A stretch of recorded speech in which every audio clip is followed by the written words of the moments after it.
disons merci. Qu'il vente, qu'il pleuve. Tes enfants se sont levés pour te rendre un culte.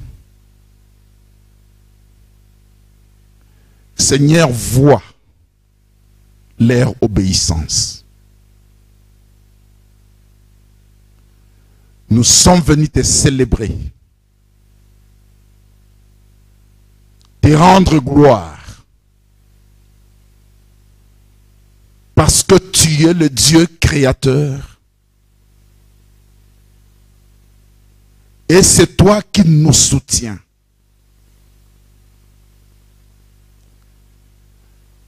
Et une fois, Seigneur, tu nous admets encore dans ta présence.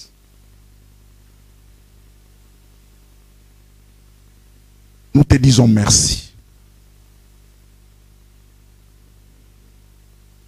Merci parce que tu as conduit tout un chacun de nous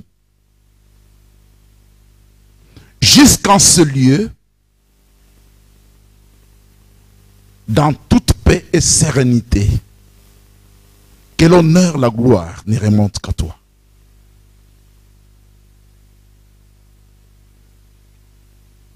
Merci de m'avoir permis de me tenir devant un peuple si cher à tes yeux, éternel Yahweh.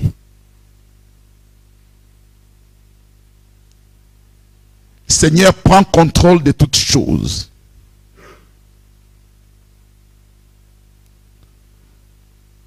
Nous soumettons, Seigneur, toute désobéissance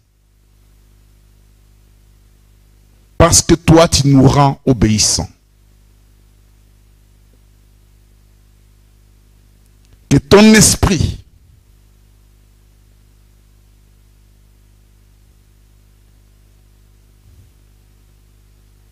conduit, Seigneur, ces moments.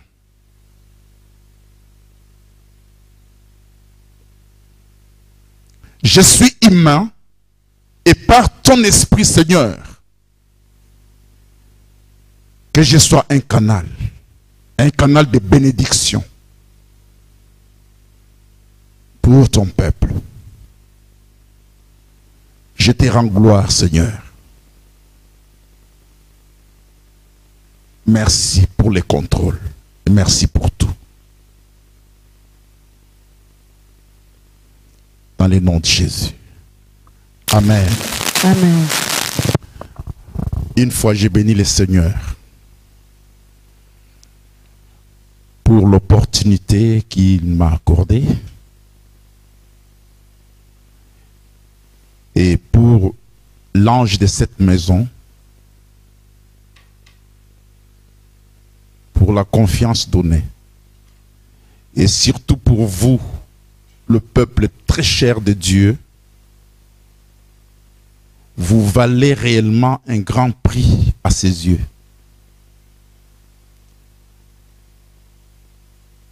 Et je me tiens pour vous parler de la part de l'Éternel. Que le nom du Seigneur soit béni.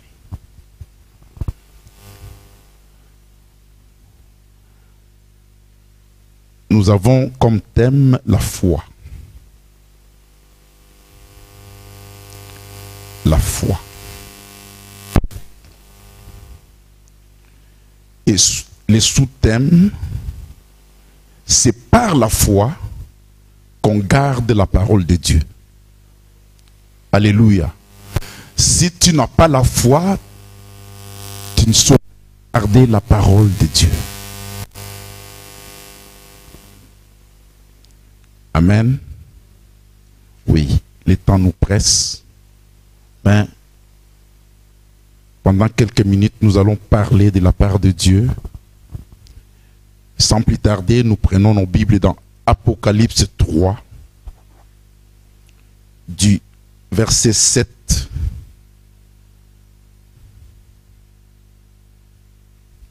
à 11.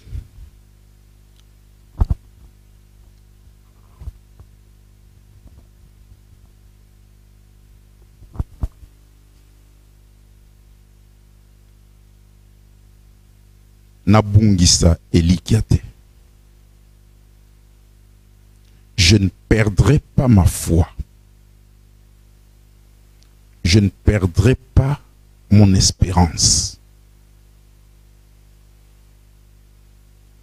Est-ce qu'on peut se lever pour lire la parole de Dieu?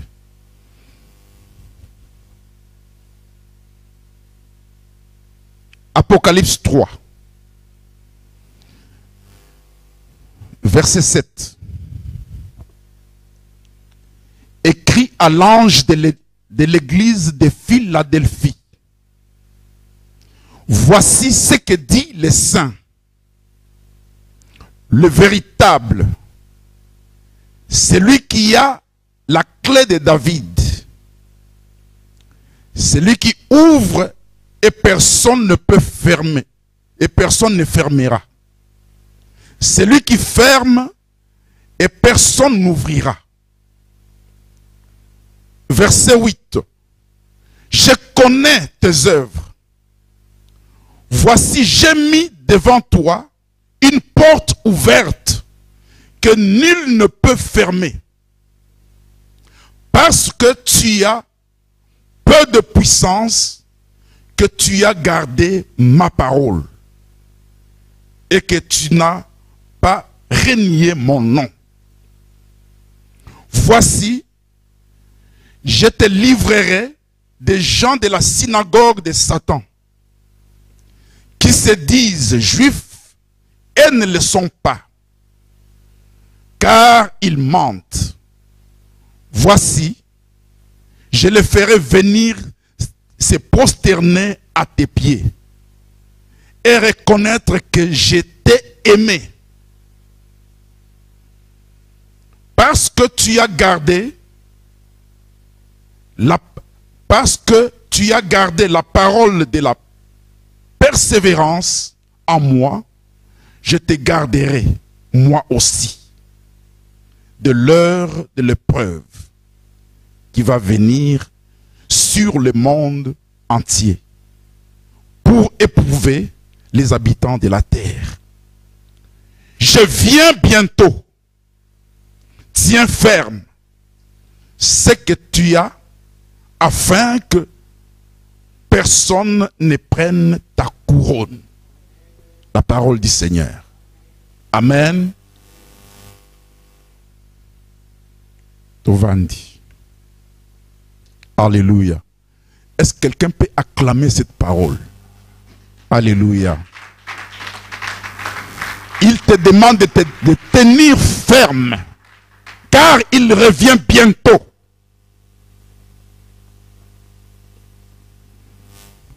C'est un Dieu, quand il promet, il réalise.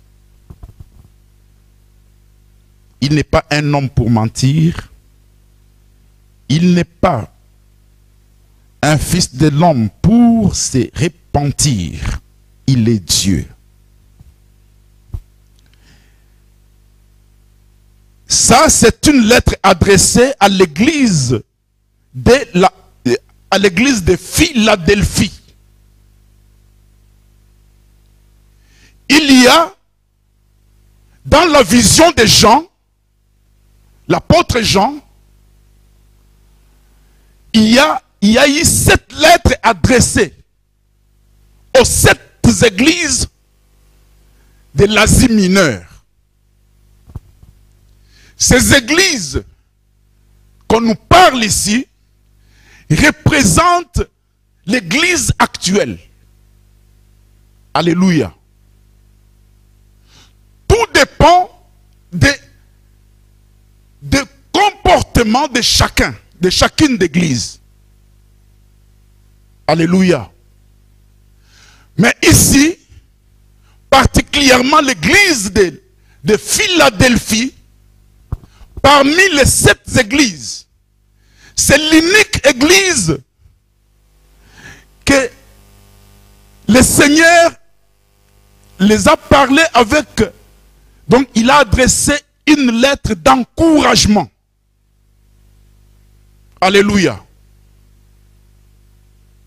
Aucune église parmi les 7 églises de l'Asie mineure n'a reçu les encouragements de la part du Seigneur. Sauf l'église de Philadelphie. Pourquoi? Les clés de ce message, c'est dans le verset 8.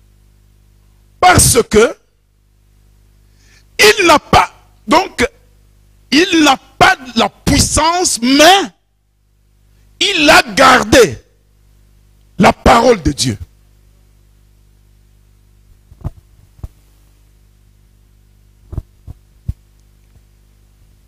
C'est ça aussi le thème de ce message. Alors, nous allons avancer. Voici, verset 7, voici ce que dit les saints. Le véritable, c'est lui qui a les clés de David, qui ouvre et personne ne fermera. C'est lui qui ferme et personne n'ouvrira. Alléluia.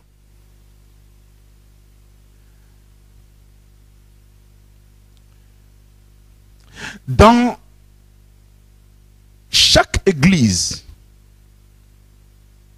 et dans chacune des adresses faites aux églises, il y a des termes ou des mots spécifiques pour chacune des églises. Alléluia. Il y a l'église des Sardes, il y a l'église de Philadelphie, il y a l'église de Laodicée, il y a l'église de Thyatire, il y a l'église de Pergame, il y a l'église d'Éphèse.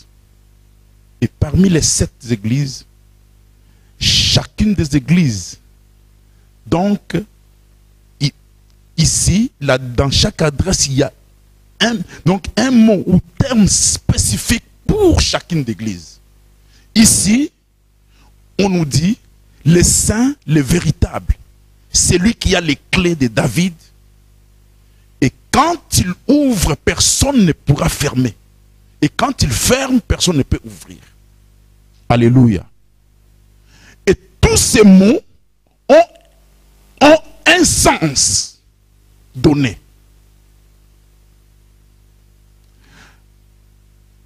Je prêche, mais c'est comme un enseignement. D'abord, prenons les saints. Il y a ici saint, véritable, c'est lui qui a les clés de David. Alléluia. Commençons d'abord par les saints. Saint, ici, le saint qu'on appelle, c'est Jésus. Jésus est Dieu. Dieu, quand on parle de Dieu, on voit la sainteté. En Dieu, il y a la sainteté. Et la Bible nous dit, quiconque invoquera le nom de l'Éternel, il doit s'éloigner de l'iniquité. Parce que Dieu a choisi habiter en nous. Tout à l'heure, le pasteur a dit, il a cité ce verset qui dit, vous êtes le temple du Saint-Esprit. Le Saint-Esprit est Dieu. Et Dieu, dans sa sainteté, il hait le péché. Il haït le péché. Et Dieu ne peut pas cohabiter avec l'iniquité ou la suivre. Parce qu'il est saint. Et quand il nous a pris dans le péché, quand nous avons cru en lui, il nous a sanctifiés. Parce qu'il a fait de nous son habitation. Alléluia. Ça, c'est Dieu. Dans sa sainteté, c'est ce qu'il veut. La Bible nous dit, quatre êtres vivants. Ils disent Saint, Saint, Saint. Et par expression, les hommes ont utilisé pour dire Dieu est 3 fois saint. Mais en vérité, la sainteté de Dieu ne vaut pas les 3 fois. La sainteté de Dieu est au-delà de ce que nous disons 3 fois. Ici, la sainteté de Dieu, pourquoi nous disons 3 fois saint? C'est parce que l'homme a été créé aussi dans la sainteté et pour la sainteté. Mais chez l'homme, il y a le péché, il y a aussi la sainteté. Donc c'est à l'homme de faire un choix. Si tu veux vivre dans la sainteté ou dans la souillure, c'est à toi le choix. Alléluia. Les anges sont saints. Chez eux, ils n'ont pas de péché. Alléluia. Si quelqu'un voit un ange, je pense bien qu'il pourra faire comme l'apôtre Jean voulait le faire. S'agenouiller devant l'ange. Et l'ange a dit, non, garde-toi de faire ça. Tu es mon compagnon. Alléluia. La sainteté des anges. Ils sont saints. Mais devant la sainteté de Dieu, ils s'inclinent. Alléluia. Parce que la sainteté de Dieu, si Dieu apparaît en ce lieu dans toute sa sainteté, personne n'aura les regards fixés sur Dieu.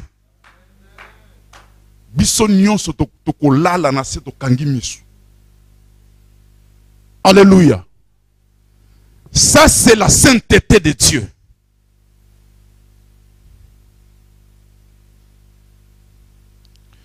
Personne ne peut voir Dieu s'il ne se sanctifie pas. Et la Bible dit, sans la sanctification et sans aussi, il faut aussi chercher la paix avec tous. Sans cela, personne ne peut voir Dieu. Nous sommes appelés Église. Nous avons besoin de voir Dieu. C'est en voyant Dieu. Comment voir Dieu? Quand nous prions, ce que nous attendons au retour, c'est la gloire de Dieu. Quand nous prêchons la parole, au retour nous attendons la gloire de Dieu. Tout ce que nous ferons avec Dieu, il faut qu'il y ait la gloire de Dieu. C'est la raison, la bonne raison d'une église. Et cette église s'appelle la gloire et la grâce. La gloire.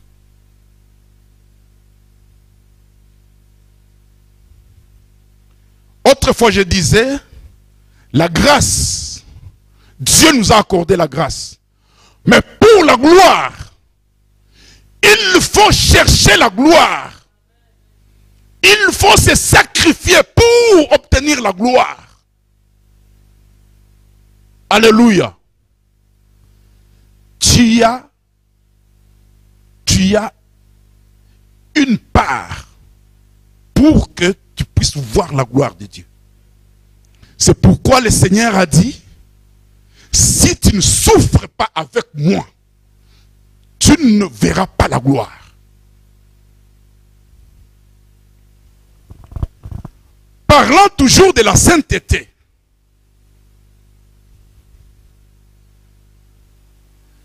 dans Jean 18,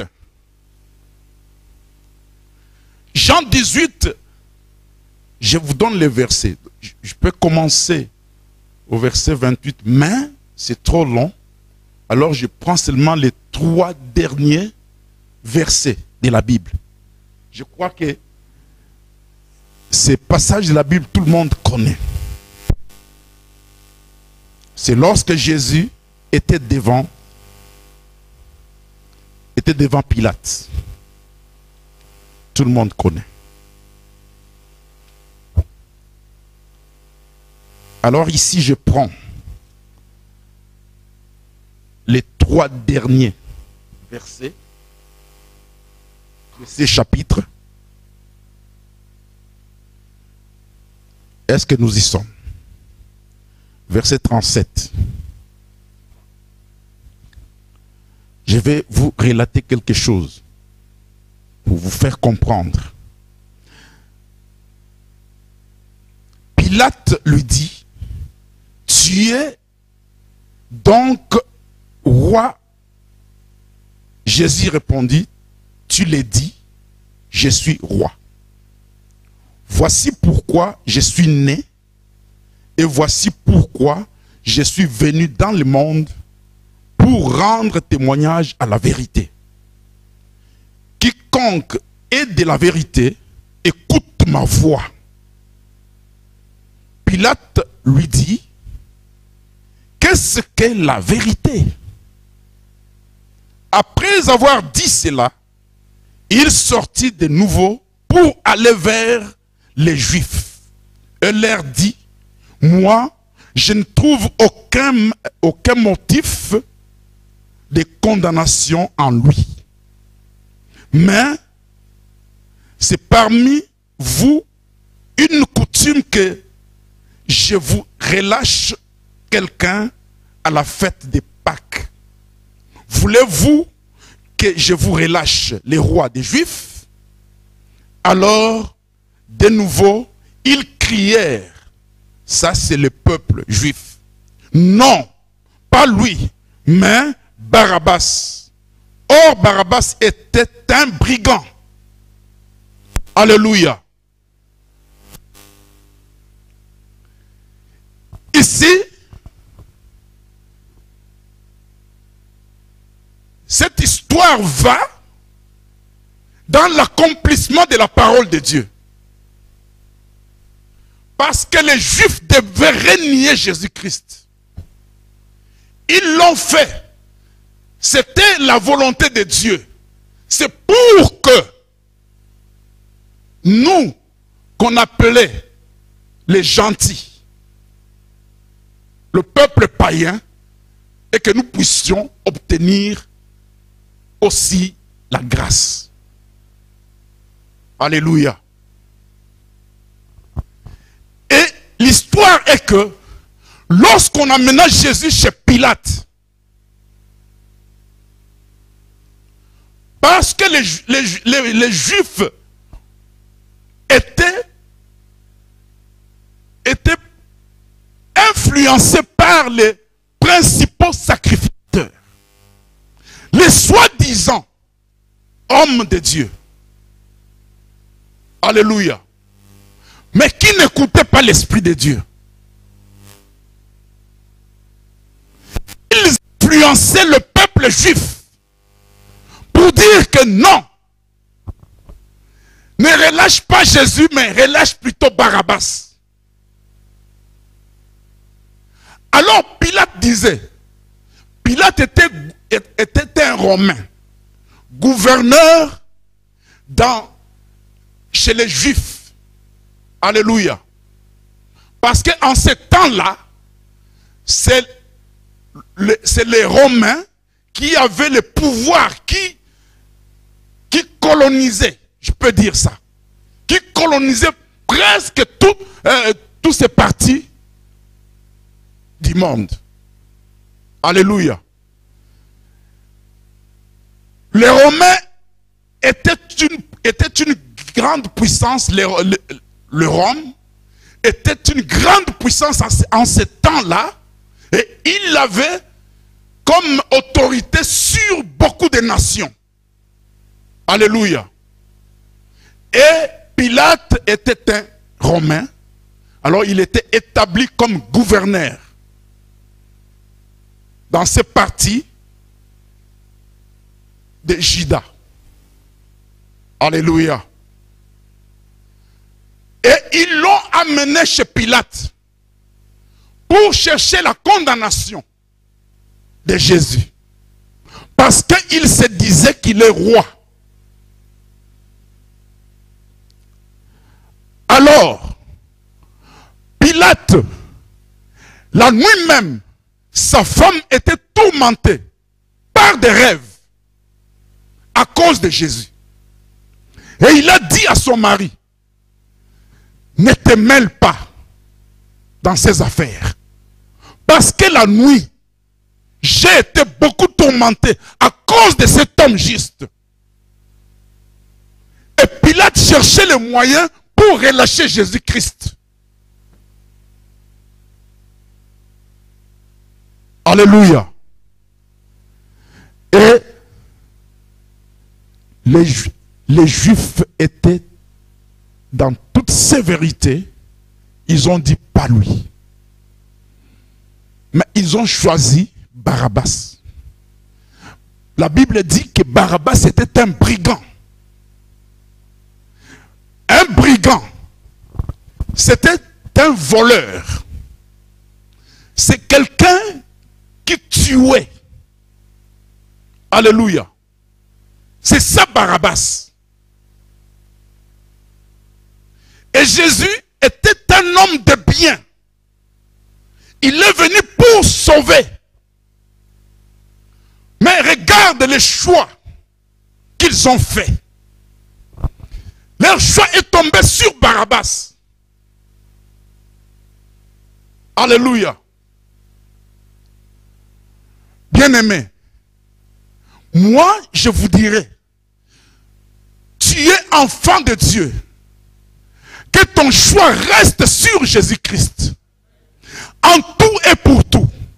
Que ton choix demeure toujours en Jésus-Christ.